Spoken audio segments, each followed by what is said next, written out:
Saludamos a la abogada Sofía Sánchez. Ella es asambleísta de la provincia de La Suay por el movimiento Pachakutik. Hay un antecedente adicional. La semana pasada, un grupo importante de los asambleístas de Pachakutik se declaró en rebeldía. Los asambleístas Mario Ruiz de Imbabura, Darwin Pereira de El Oro, Patricia Sánchez y Salvador Quispe, nacionales, Mireya Pazmiño de Bolívar, Joel Abad de Cañar, Peter Calo de Cotopaxi, José Cabascango de Pichincha y Salvador Maita del exterior anunciaron que se convierte en un grupo parlamentario que llevará la voz de las organizaciones sociales y declararon su autonomía total con respecto al gobierno de Guillermo Lasso. Reiteramos la bienvenida a la abogada Sofía Sánchez y quisiéramos preguntarle en dónde está usted dentro de Pachakutik. Muy buenos días, Gustavo, gracias por la invitación. Me parece que es justo aclarar estos temas que son de trascendencia nacional.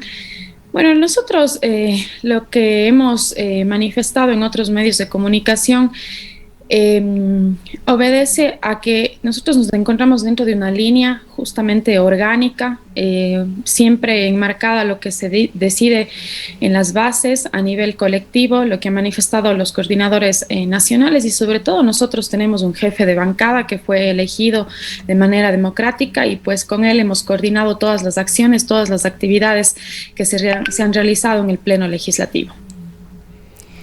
Asambleísta, los problemas al interior de Pachakutik vienen arrastrándose ya desde hace algún tiempo. Ahora hay esta nueva convocatoria por parte del presidente de la Confederación de Nacionalidades Indígenas, Leonidas Issa. Sería importante conocer su criterio sobre la situación actual de este movimiento. Hemos podido dialogar en ocasiones anteriores con la subdirectora de este movimiento a nivel nacional y ella advierte que es natural que haya diferencias, pero que se mantiene sobre todo desde las bases una solidez dentro de lo que es Pachakutik y su relación con la CONAIE. No obstante, todas estas acciones que hemos ido viendo en el transcurso de los últimos meses dicen lo contrario. ¿Qué nos puede comentar usted al respecto?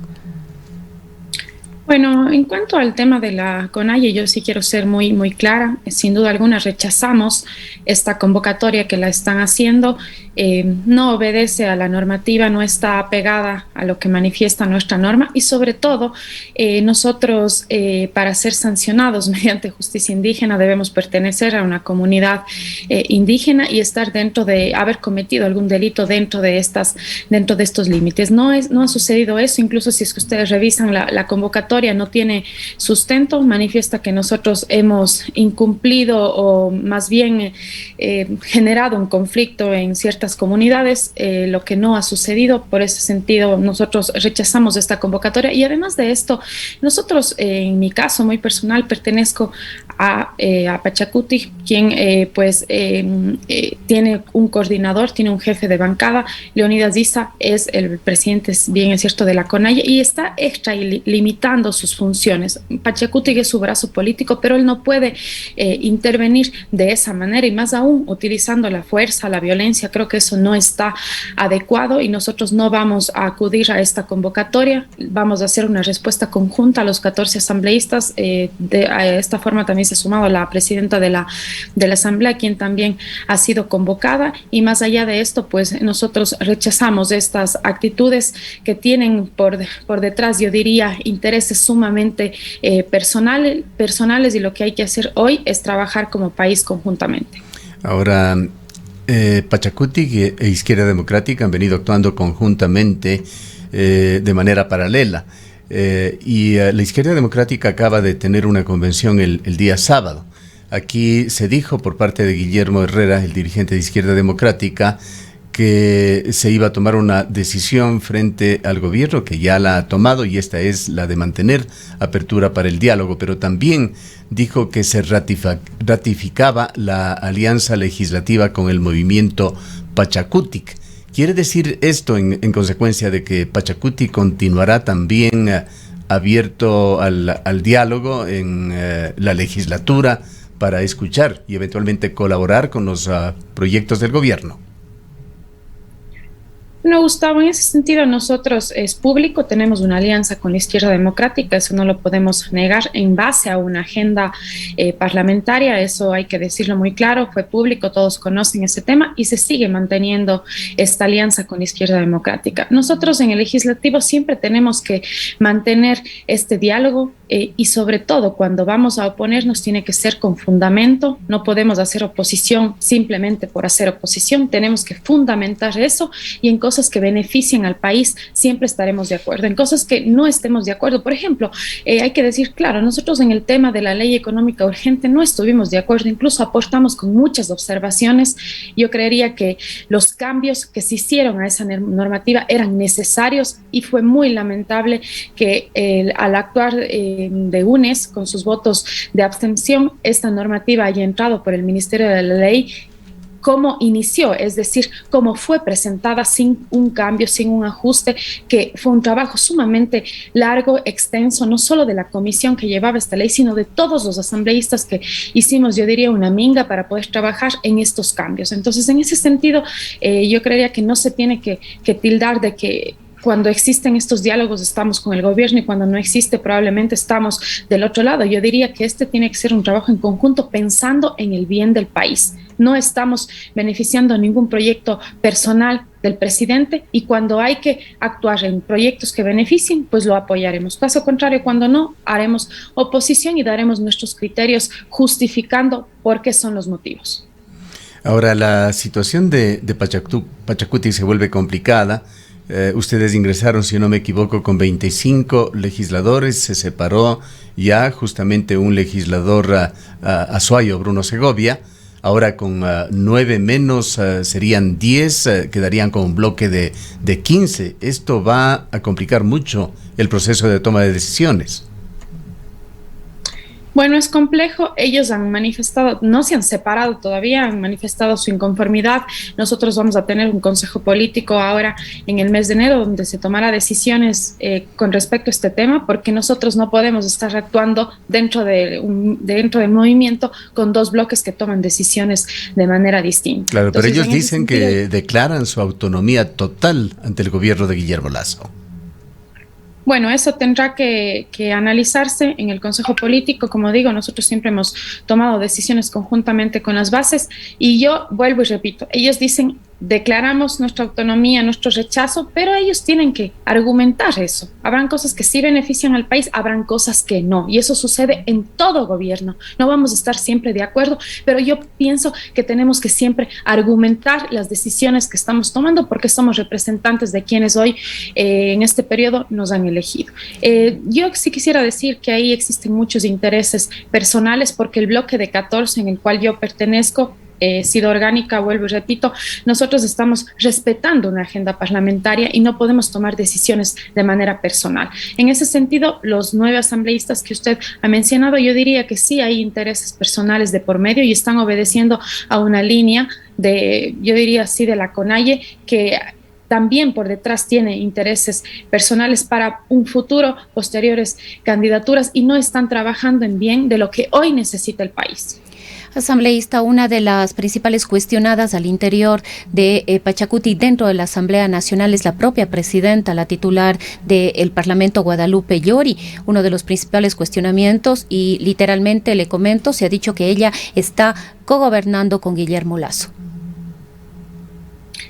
Bueno, ella se encuentra en una posición sumamente complicada. Nosotros sabíamos que el momento de tener la presidencia de la Asamblea se iban a generar ciertos problemas, pero ella no es una simple asambleísta, ella es la presidenta del primer poder del Estado y en algunos, yo diría, en algunos hechos tendrá que actuar de manera coordinada, se tiene que dar cierta gobernabilidad por el bien del país, pero ella en ningún momento diría que está pegada a esa línea, sino ella también defiende los intereses de todos y sobre todo una agenda parlamentaria que nosotros decidimos y que se lo hizo con todos los jefes de las bancadas de los diferentes movimientos a la interna de la Asamblea Nacional. Entonces, en ese sentido, la posición de ella es sumamente complicada porque ella está dirigiendo todo el Parlamento, pero en ese sentido, pues nosotros hemos ya en el trabajo legislativo hemos ido avanzando y yo creo que ella merece el apoyo no solo de la bancada de Pachacutic, sino de todas las bancadas para sumar y sobre todo sacar adelante la Asamblea Nacional. Usted nos acaba de decir hace instantes, asambleísta, que usted se ha mantenido firme en el grupo de 14 asambleístas. Es uno menos de lo que calculábamos quienes vienen actuando orgánicamente. Pero entendemos que entre estos 14 también estarían Dina Farinango, Manuel Medina, asambleístas que fueron mencionados por Leonidas Issa, que se sumarían a los 9, llamémoslos rebeldes. Bueno, ellos han manifestado, justamente nosotros conversamos con la compañera Dina, ella está trabajando también conjuntamente con nosotros. Yo voy a ser enfática, Gustavo. Leonidas Issa no puede aquí imponer la fuerza, imponer la violencia, querer manejar también el tema del legislativo. Él tiene que dedicarse a trabajar con el tema de la CONAIE, que para eso le eligieron las bases. Y Leonidas Issa él no es solo la CONAIE tiene bases sumamente amplias y tendrá que tomar las decisiones con una asamblea de la CONAIE. Y recordemos que esta convocatoria que él hace a nosotros los 14 asambleístas, tenía que haber habido previo una asamblea. Él se está extralimitando en sus funciones y queriendo manejar y tener todo a su disposición, y eso no va a pasar porque nosotros tenemos un criterio sumamente distinto al que él está manejando en la CONAIE, y sobre todo con hechos de violencia, hechos, yo diría, donde se quiere imponer la fuerza para imponer un criterio personal de él. Nosotros no vamos a participar dentro de esos procesos. Asambleísta, Pachacutic nació como un brazo político de la CONAIE precisamente para avanzar en la representación política e institucional. ¿Cuánto se debe y cuánto debe responder Pachacutic a la CONAIE? Bueno, Pachacutic tiene sus estatutos propios, tiene sus dirigentes propios, sus coordinadores propios. Es, como usted lo ha dicho, sí, el brazo político de la CONAIE, pero nosotros nos obedecemos a nuestros dirigentes de Pachacutic, no de la CONAIE. Se pueden entablar acciones conjuntas, coordinar en ese sentido, pero no imponer la fuerza para querer manejar absolutamente todo. Recordemos también que en pocos meses van a haber elecciones de los coordinadores a nivel nacional de Pachacutic, y yo creo que este es uno de los principales intereses que se tiene, lograr captar también el movimiento Pachacutic, y de esta forma, en estos meses que quedan, desprestigiar el trabajo que están haciendo nuestros coordinadores, que es muy valioso a nivel nacional. Hace aproximadamente 8 días, la semana pasada, dialogábamos también con la subcoordinadora nacional de Pachacutic, Cecilia Velázquez, y ella decía que hay instigadores dentro del movimiento indígena. ¿Quiénes son los instigadores, a más de Leonidas Issa? Bueno, no me atrevería a decir nombres. Yo creo que él sí está manejando un grupo de asambleístas que lo que quieren es no mantener la unidad, y eso ya se ha visto de una manera pública. Recordemos que por detrás también hay intereses que vienen de una ala correísta para poder de esta forma, yo diría, generar esta desunión, y eso es lo que nosotros no vamos a permitir. Y otra cosa también, Gustavo, yo quería manifestar que Pachacutic ha crecido muchísimo y no solo representa al movimiento indígena, más bien es plurinacional, nos representa absolutamente a todos, incluso de los 25 asambleístas, me parece que yo diría que el 50-60% somos mestizos, y eso también hay que tomar en cuenta, estas posiciones, estas posturas, y Pachacutic hoy nos está cobijando absolutamente a todos. Entonces, en ese sentido, nosotros lo que siempre nos mantendremos es en que estén firmes las decisiones que se han tomado en las bases, mantener la agenda parlamentaria que fue decidida en conjunto, y sobre todo que tenemos un acuerdo ya con la izquierda democrática, como ustedes lo mencionaron, y sobre todo ser orgánicos en las decisiones, pero con nuestros coordinadores y sobre todo con nuestro jefe de bancada que fue nombrado de manera democrática, y que con él estamos trabajando conjuntamente a la interna de la Asamblea. Pasando un poquito a otro tema que posiblemente está correlacionado con lo que está pasando en la Asamblea, asambleísta Sánchez, quisiera preguntarle más detalles sobre una propuesta que ha hecho usted para cambiar ciertas normas en la Asamblea. Para eso tenemos que recordar el caso de una asambleísta también de Pachacuti, Rosa Cerda, quien dio declaraciones, por decirlo menos, absolutamente inadecuadas, imprudentes. Se atribuyó a, digamos, falta de conocimiento de la asambleísta Rosa Cerda sobre normas, o errores que cometió en su discurso, etcétera, etcétera. Pero en definitiva, lo que se entendía es que Rosa Cerda no estaba preparada como para mantener una función pública y fue finalmente ella también juzgada dentro de la Asamblea. Pero hay otros casos históricos del pasado, el caso de Iván Hurtado, un gran futbolista, quien puede desconocerlo, pero como asambleísta dio muestras de lo que podríamos calificar, no lo decimos de una forma derogativa, un tema simplemente descriptivo, como un analfabeto funcional, lamentablemente, en la Asamblea. Y en la Asamblea Nacional hemos visto que con los años va bajando lamentablemente de nivel. Nuevamente, no hemos visto estadísticas, encuestas últimas de la Asamblea, pero el balance, de acuerdo con los analistas, con el que termina la Asamblea en este segundo semestre del 2021 es realmente lamentable. No tiene una buena imagen. Usted ha propuesto, asambleísta, nuevos requisitos para ser asambleísta. Quisiéramos conocer en qué considerando se basa y en qué consiste esta nueva propuesta. Así es, Gustavo. Justamente el día de ayer socializamos acá en la ciudad de Cuenca con un debate con varios catedráticos muy conocedores del derecho constitucional de nuestra ciudad, y pues en ese sentido nosotros estamos planteando la modificación del artículo 119 de la Constitución. Actualmente nos dice que para ser asambleísta se requiere tener 18 años y estar en el goce de nuestros derechos políticos. Nada más. Entonces, en ese sentido, nosotros creemos que es necesario el cambio, la enmienda de este artículo, porque el trabajo legislativo demanda mucho más, un tema de conocimiento técnico, jurídico, de procedimiento legislativo, pero sobre todo de conocimiento de las necesidades que tienen los ciudadanos en territorio, haber trabajado, haber tenido experiencia en ese sentido para poder participar.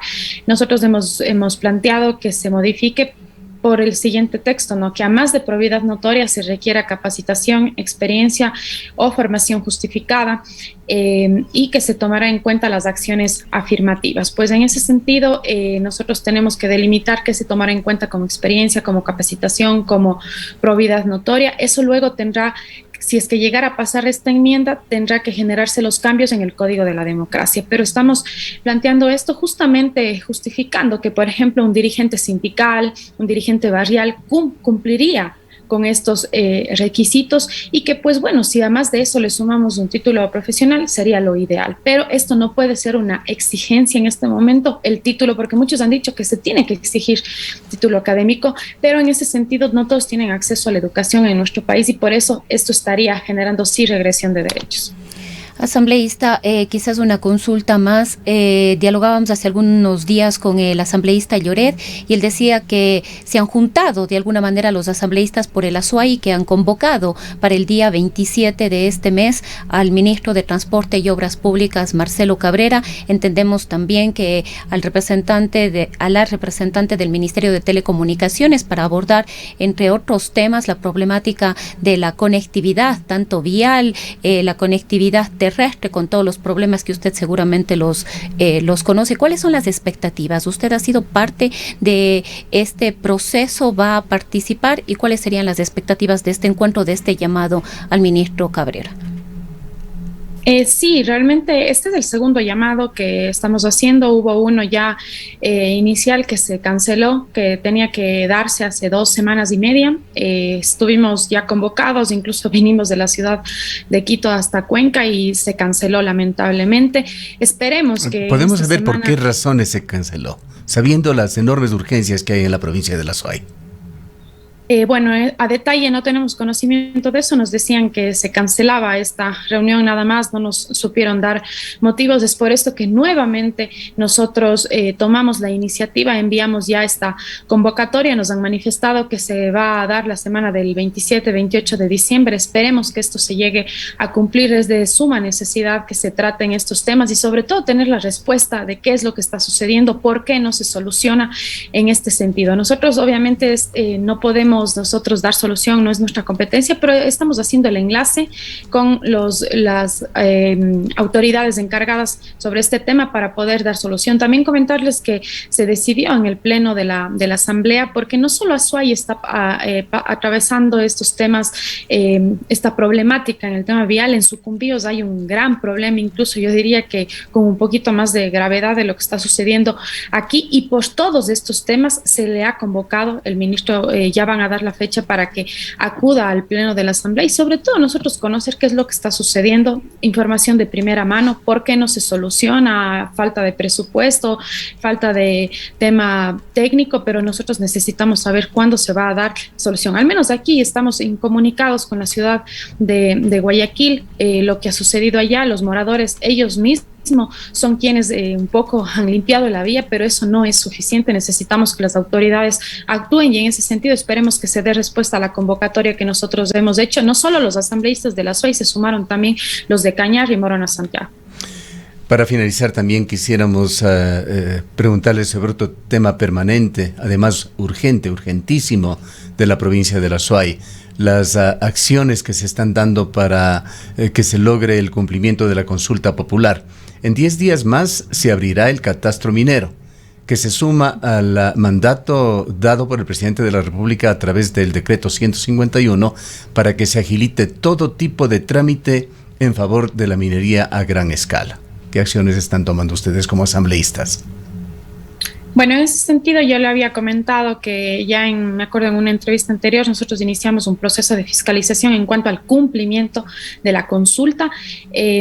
Justamente ayer, de igual manera, mantuvimos una reunión con el Cabildo por el Agua. Estamos yendo a conformar todo un frente de defensa con autoridades y todos los que se sumen acá en la provincia de la Azuay para nosotros hacer cumplir esta consulta y sobre todo manifestar nuestra inconformidad en cuanto a lo que usted acaba de mencionar. En cuanto al proceso de fiscalización, está avanzando, tenemos ya información sumamente importante, estamos esperando un estudio de impacto ambiental que hasta el momento no nos quieren entregar las autoridades y que pues pasaremos ya a conocimiento de la presidenta de la Asamblea, porque no nos han hecho la entrega en cuanto al procedimiento que nosotros tenemos como competencia como asambleístas para solicitar la información. El siguiente paso es que se comunique ya a la presidenta de la Asamblea. Es de suma urgencia este estudio de impacto ambiental porque es ahí donde se determina si es que en dónde están justamente ubicados ahorita estas empresas que no lo podrían hacer hablando en el tema justamente en Girón. Entonces, en ese sentido, nosotros estamos avanzando con esto. Vamos a crear este frente de defensa y de cumplimiento a la consulta. Hemos hecho la invitación ya a algunas autoridades, algunos representantes de organizaciones y luchadores en cuanto a la defensa de nuestras fuentes hídricas y esperamos que esto en enero pues pueda hacerse ya público para que el gobierno conozca cuál es la posición que tenemos acá en la provincia de la Azuay. Bien, gracias asambleísta por habernos atendido. La asambleísta Sofía Sánchez, abogada y representante de la Azuay por el movimiento Pachacuti.